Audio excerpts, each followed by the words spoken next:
Nankör abla. Sizi de kanınıza belanı. Onu öldürmek istedim. Ne bak. Vallahi görürüm. Farsda seçilmiş kaç kadın? Şartlarda 5 bin dolarla alırsanlar. 2025-ci il oktyabrın 20-sində 102 mərkəzindən 14-cü polis şöbəsinə Maşlar qəsəbəsində bir nəfərin qəsdən öldürülməsi barədə məlumat verilib. Aparılmış ilkin araşdırma ilə məlum olub ki, 2009-cu il təvəllüdlü Yusif Quliyev ailə münaqişəsi zəminində mətbəx bıçağı ilə atalığı Emil Əliyevin bədəninin müxtəlif nahiyələrinə 4 dəfə zərbə vurub.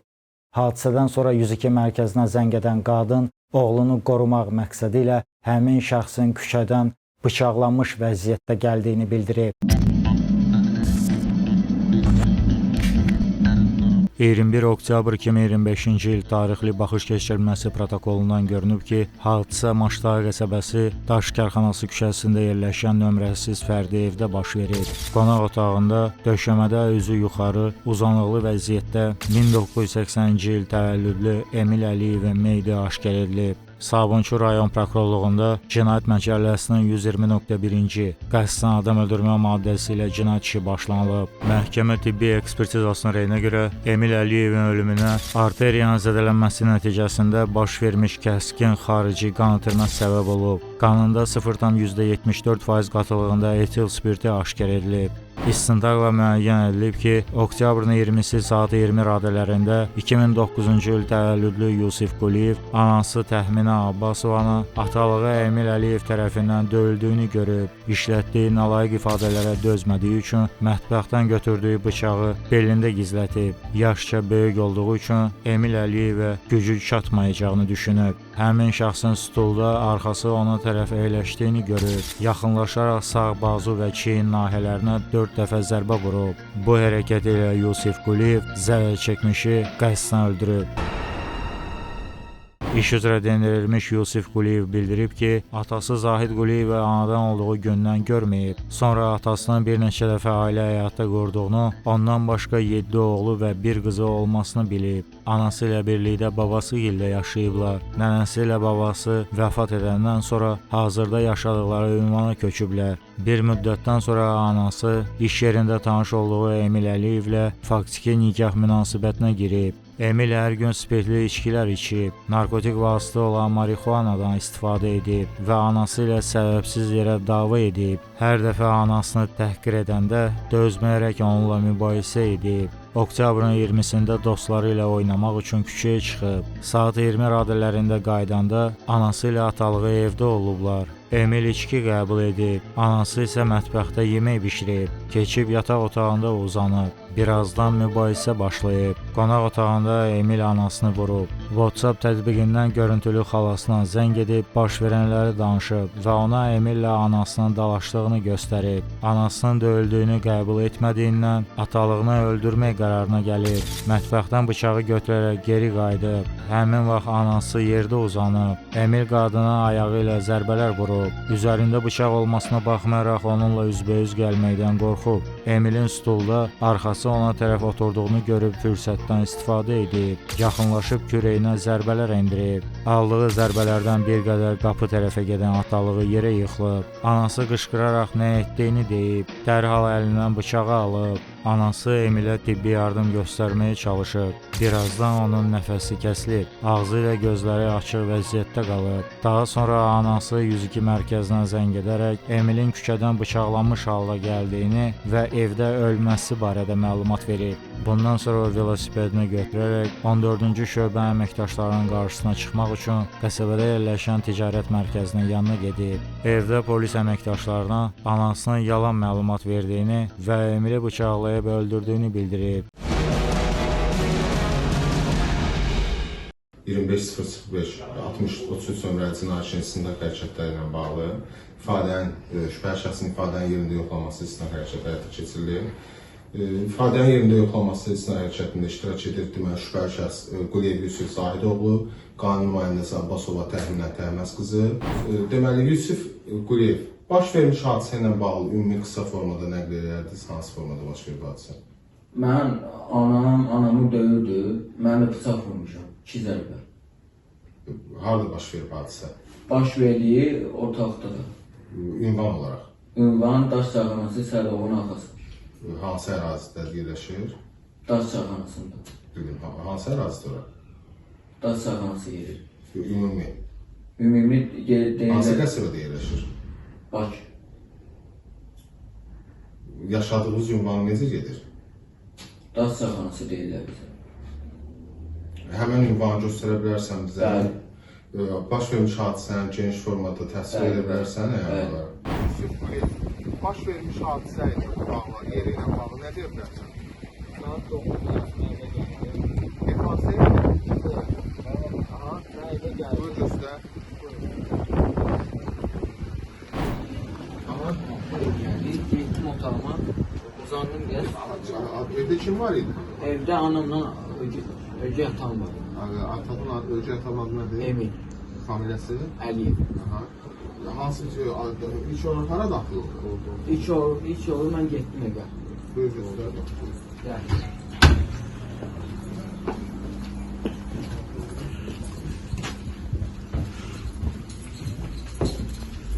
İlk olur mən getdim evə uzandım. Uzandım. Haradaydılar? Anam uzanmıştı, arkamda oturmuştu buraya içsin. Bəli. Sonra? Sonra mən getdim uzandım, gördüm səs gəldi evdən. Yemək yiyəcəkdim, yemədim. Gəldim oturdum buraya, onu da götürdüm, sərdim ki soyulmasın. Oturdum burada, bunlara baxdım ki dava eləməsin. Gördüm ki başladılar anamı incitməyə. Deyirdi gedəm atam gəl, incirdi anamı, saçından tutub təqiyizat atıldı. Anam axıda durdu, dava edilər, bu da. Mən getdim olar, zəng gəldim xalama ki, qorxuram, sənə zəng gəlmişəm ki, bax gönül inirlər, dava edir. Xalam deyir ki... Hansı formada zəng elədi?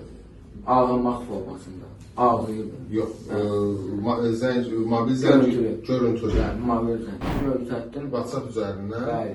Xalam dedi, vay, evdə oturun, gələrdim yanına. Dedim, yoxsa evdə. Sonra gəldim, gördüm, oturmuşdu. Anam uzanıb, təzə çıxmışdı hamamdan, üzülü saydı. Uzanmışdı, orada incirdi anamı, saçından tutub dağıtırdı, təpilliydi. O stəkanı vururdu başına ki, du ayağa, dava axtardı. Anam durdu ayağa, başladı bir-birini qırmağa.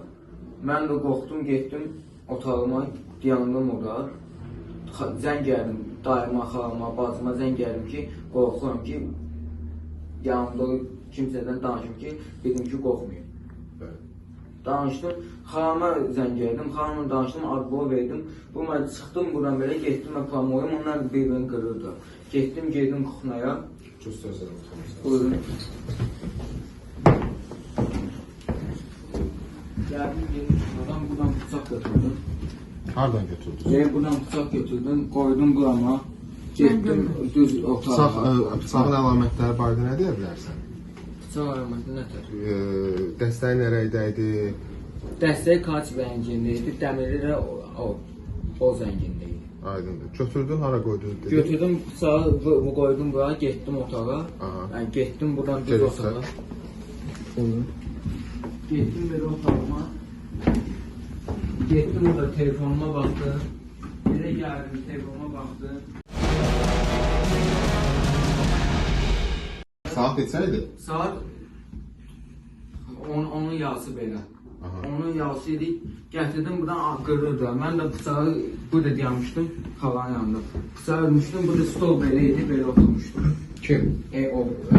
Belə oturmuşdum. Ana hardaydı? Anam da o idi.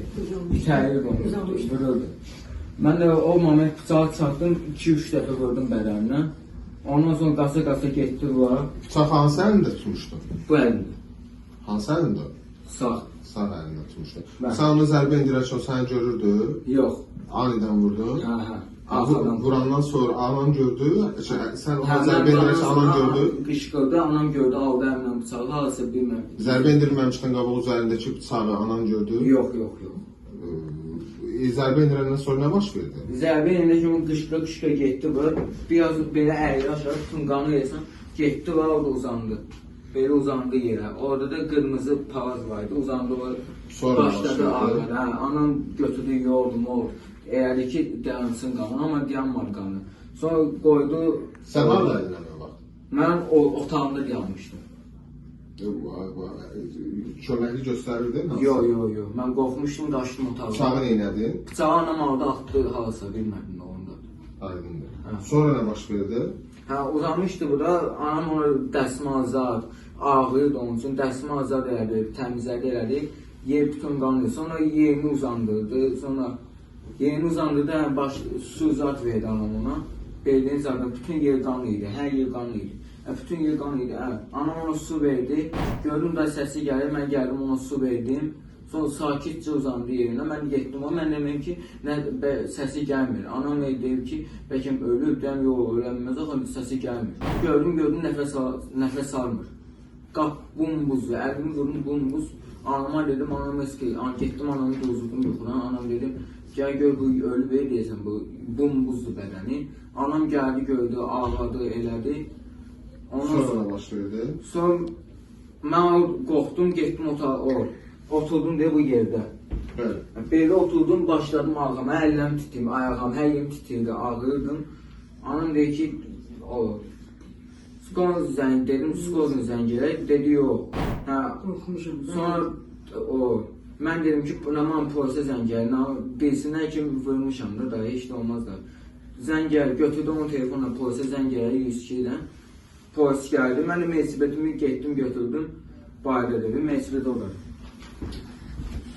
Məcbətimi götürdüm, çıxdım bayra, qoydum, əlini apardım, bu yerdə uzanmışdı həmin an. Götürdüm mecbəti, çıxdım, oturdum, çıxdım bayra ki, çıxım gedim polislərin dalımıza. Mindim mecbəti, anama dedim ki, gəl qapını öt. Getdim mən polislərin dalımıza, polisin getdim. Maşlarımın qabağından götürdüm. Sonra bir anda polislərin gəlir ki, Sərdoğlu'nun qabağında gözləyirəm. İşıqları da gördüm, polis. Postpatur. Getdim, onu da götürdüm. İkisi de dalımıza geldi, dayandı. Sonra neçə polis geldi. Bir-iki dənə maşın polis geldi. Sonra bütün hamısı geldi. Ondan sonra mən burada oturmuşdum, qorxurdum. Sonra çıxdım, oturdum bayra, mənə qoymadılar. Dedi, sən girmə içəri. Sən məndən soruşur da kim o, neyini? Mən deyəm, bıçaqlayıb gəlib evə yanından. Anam öyrətmişdi mənə. Yanından deyib ki, bıçaq zat yanından deyib ki, tutulmasın. Mən də dözmədim, ağıda əmi gəldi dedi ki, düzgün danış, əmi vallahi billahi düzgün danışacam. Getdim içəri, dayı mənim maşına otuzdular birdən, sonra dayı açdı qapını ki, gəl mənim düzgün danış. Dayı git düzgün danış, kim vurub, sən vurmuşsun, yoxsa anamı, deyəm mən vurmuşam.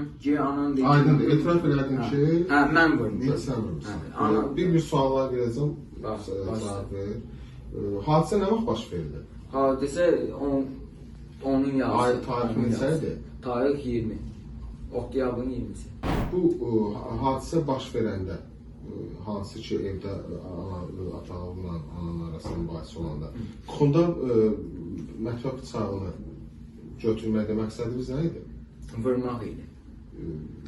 Özümü qoymaq istədim, anamı qoymaq istədim. Gördüm də anamı yerdə vurur.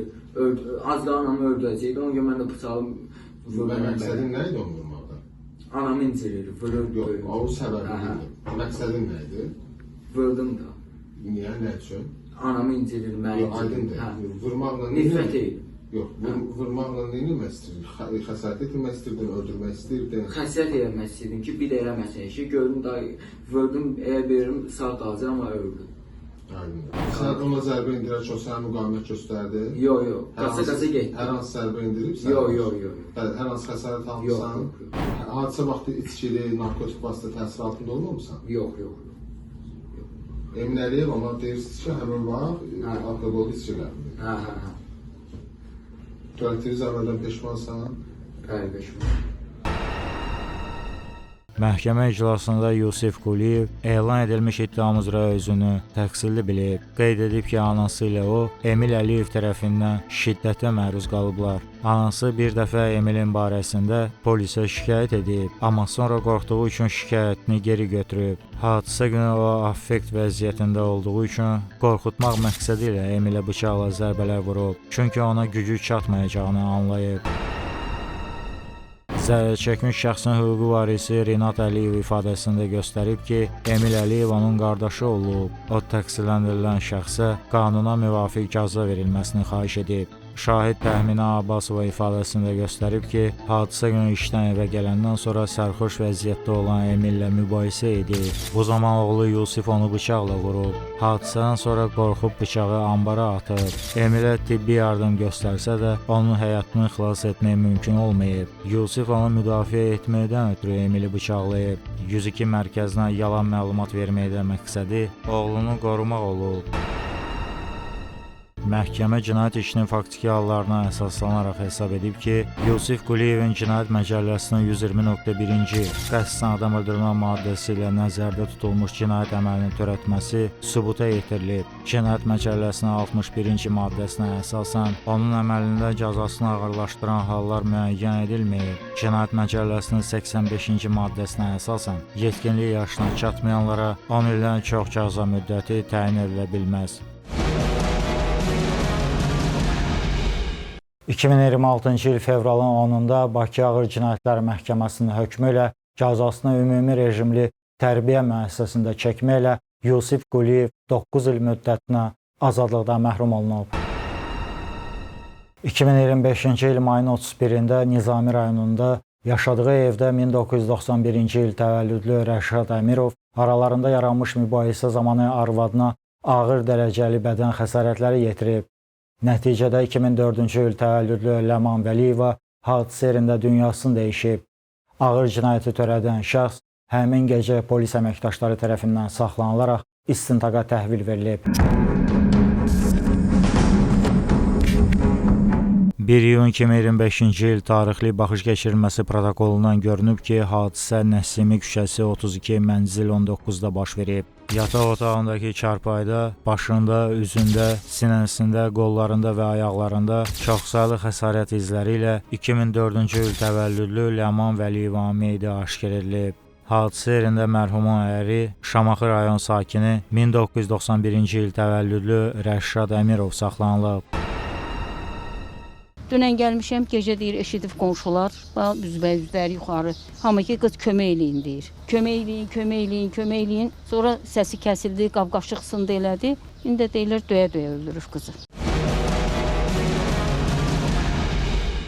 Nizami rayon prokurorluğunda Cinayət Məcəlləsinin 120.1-ci qəsdən adam öldürmə maddəsi ilə cinayət işi başlanılıb. Məhkəmə tibbi ekspertizasının rəyinə görə Ləman Vəliyevanın ölümünə başın tüp travması, boyun fəqərəsinin sınması və beyinə qan sızma səbəb olub. İstintaqla müəyyən edilib ki, mayın 31-i saat 23 radələrində Rəşad Əmirov faktiki nikahda olduğu Ləman Vəliyevaya məxsus Instagram sosial şəbəkə hesabına daxil olaraq sonuncunun tanımadığı şəxslərlə yazışdığı mesajları oxuyub və buna görə onu öldürmək qərarına gəlib. Arvadını evdən qaçmasının qarşısını almaqdan ötürü yataq otağının qapısını bağlayıb. Ləman Vəliyevanın aman diləyən yalvarışlarına baxmayaraq yumruqla baş nahiyəsindən zərbə vurub. Çarpayının üzərinə yıxılan qadına təxminən 20 dəqiqə ərzində davamlı şəkildə müstəsna dərəcədə rəhimsizliklə güclü zərbələr endirib. Çarpayların arasından döşəməyə düşdükdən sonra qəsdən öldürməyə yönəlmiş hərəkətlərini davam edərək əvvəlcə ayaqları ilə, daha sonra yenidən yumruqla başına və bədəninə zərbələr vurub. Bu hərəkəti ilə Rəşad Əmirov zərər çəkmişi qəsdən həyatdan məhrum edib. Məhkəmə iclasında Rəşad Əmirov iddiam üzrə özünü təqsirli bilməyib, qəti şəkildə çəkiliş aparılmasına imkan verməyib, çəkiliş aparılacağı təqdirdə ifadə verməyəcəyini bildirib.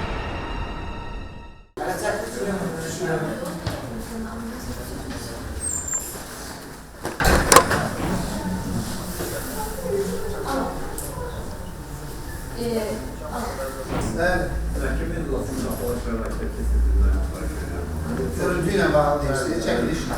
Açtırma çekilişler. Məhkəmədə onun istintaq zamanı verdiyi ifadəsi elan olunub. Rəşad Əmirov Nizami rayon prokurorluğunda ifadəsində göstərib ki, anası Elmira Əmirova, arvadı Ləman Vəliyeva və bir övladları ilə birlikdə yaşayıb. 2019-cu ildə Cinayət Məcəlləsinin 206-cı qaçaqmalçılıq və 234.1-ci satış məqsədi olmadan narkotik vasitələri xeyli miqdarda əldə etmə, saxlama və daşıma maddələri ilə 3 il 6 ay müddətinə azadlıqdan məhrum olunub. Ləman Vəliyevadan əvvəl 2007-2011-ci illərdə qeyri-rəsmi Qəmər Sadıqova ilə yaşayıb. Onların bir övladı olub. Ləmanla 2023-cü ilin yayında tanış olub. Belə ki, o taksi fəaliyyəti ilə məşğul olub. Qadın da onun idarə etdiyi avtomobilə müştəri qismində yerləşib. Tanış olduqdan sonra Ləmanın ofisant işlədiyini, evli olub boşandığını və əvvəllər Cinayət Məcəlləsinin 127-ci qəsdən sağlamlığa az ağır zərər vurma maddəsi ilə məhkum olunduğunu bilib. Aralarında sevgi münasibəti yarandığından həmin ilin payızında kəbin kəstirərək birlikdə yaşamağa başlayıblar.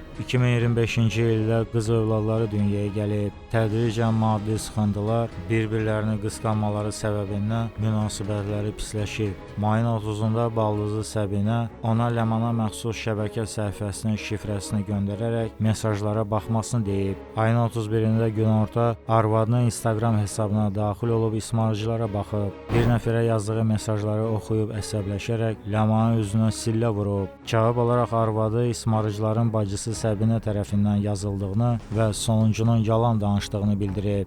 Axşam saat 22 radələrində yenidən yoldaşının hesabına girib digər yazışmaları oxuyub. Anası mağazaya getdikdən sonra Ləmanı döymək qərarına gəlib. Yataq otağına daxil olaraq qapını bağlayıb. Ləman onu döyəcəyini başa düşüb, uşaqlıq etdiyini söyləyərək yalvarmağa başlayıb. Vurduğu ilk zərbədən sonra qadın çarpayının üzərinə yıxılıb. Sonra dayanmadan ondan zərbələr endirib. İki çarpayının arasına düşən Ləmanı ayaqları ilə tapdalayıb. Evə qayıdan anası səslərini eşidib, yataq otağının qarşısına ona qızı vurmamasını və tez qapını açmasını söyləsə də, o anasına sadəcə söhbət etdiklərini bildirib və zərbələr vurmaqda davam edib. 15-20 dəqiqədən sonra Ləmanın xırıldamasını görüb. Anası Ləmanı görüb, onu danlamağa başlayıb. Dərhal təcili tibbi yardıma zəng etməsini tələb edib. O da 103, həmçinin 102 çağrı mərkəzlərinə zəng edib məlumat verib. Polis əməkdaşları tərəfindən evdə saxlanılıb. Hadisə zamanı Ləmanı ancaq yumruq və təpi ilə vurub.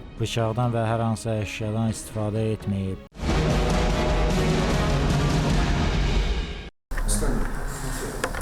Sizi çəkmək. Yox, niyə?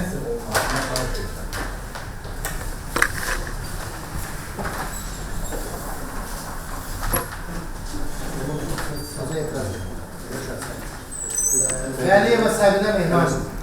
Qardaşı buradadır. Məhkəmənin qərarı ilə mərhumun qardaşı Nihad Vəliyev hüquqi varis qismində tanınıb. Səbinə Vəliyevanın hüquqi varis qismində iştirakına xitam verilib. Səbinə Vəliyevanın istintaq zamanı verdiyi ifadəsindən məlum olub ki, o Ağstafa rayonunun Dağkəsəmənli kəndində anadan olub. Son vaxtlar sevgi münasibətində olduğu Bəhram Quluzadə ilə Masazır qəsəbəsində kirayədə yaşayıb. Atası 2019-cu ildə vəfat edib. Anası təxminən 3 ay olar ki, balaca qardaşı Nihadla birlikdə Türkiyə Respublikasına köçüb. Bacısı Ləman 2021-ci ildə ailə qurandan sonra Bakıda yaşayıb. Əri ilə ayrılandan sonra müxtəlif restoranlarda ofisant işləyib. 2023-cü ildə söhbət edən zaman bacısı Rəşad Əmirovla ailə həyatı qurduğunu və Nizami rayonunda yaşadığını deyib. Ləman ona Rəşadın namaz qıldığını, sərbəstliyinə çox qarışdığını bildirib. Son 2 ay ərzində telefonla danışanda Ləman Rəşadın onu vurduğunu,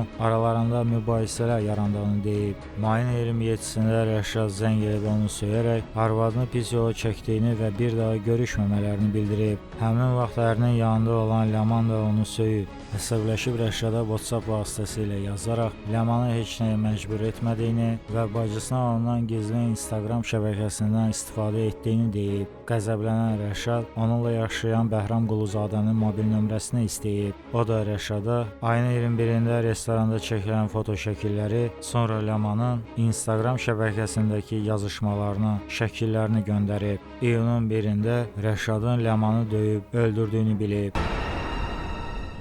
Şahid Əkbər Aslanov və Cavid Babayevin verdikləri ifadələrə əsasən Ləman Vəliyeva ilə arabir sosial şəbəkədə yazışıb hal-əhval tutublar. Heç vaxt görüşməyiblər və aralarında hər hansı münasibət olmayıb. Məhkəmə narkoloji ekspertizasının rəyindən görünüb ki, müayinə zamanı Rəşad Əmirovda narkotik vasitələrdən istifadə etmə halları müəyyən edilməyib. 2020-ci ildən onun narkoloji mərkəzdə qeydiyyatda olması məlum olub.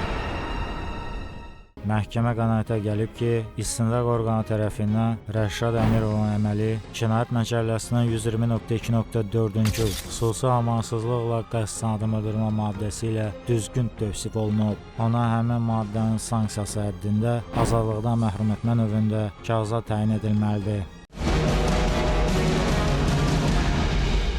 2025-ci il dekabrın 8-də Bakı Ağır Cinayətlər Məhkəməsinin hökmü ilə cəzasını ciddi rejimli cəza çəkmə müəssisəsində çəkməklə Rəşad Əmirov 17 il müddətinə azadlıqdan məhrum olunub. 5000 manat alınır.